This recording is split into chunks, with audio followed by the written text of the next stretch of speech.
اپنے ہاتھوں اپنے آپ کو ہلاکت میں نہ ڈالیں، اپنی صحت کا، حفظان صحت کے اصولوں کا خیال کریں۔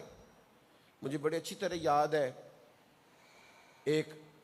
بڑے دیندار آدمی تھے، تو ان کے بیٹے کی شادی تھی اور ولیمے کی دعوت تھی، تو ایک صاحب نے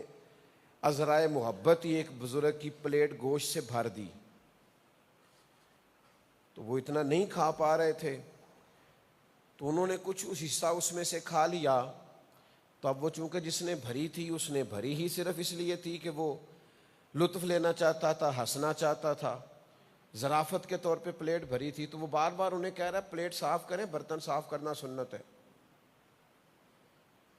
پلیٹ صاف کریں، برتن صاف کرنا سنت ہے۔ تو پڑھے لکھے فاضل آدمی تھے،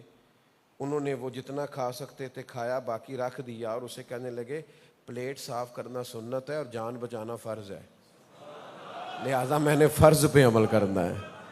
آج ایک سنت رہنے دو، فرض کا درجہ زیادہ ہے، جان چلی گئی تو یہ تو بڑی زیادتی ہوگی میں نے اپنے ساتھ جو کرنی ہے، تو یہ قیمتی ہے جان۔ تو سب سے پہلے تو اپنی طبیعت کا، اپنی صحت کا خیال رکھیں، اور پھر اپنے اندر توانائی لائیں۔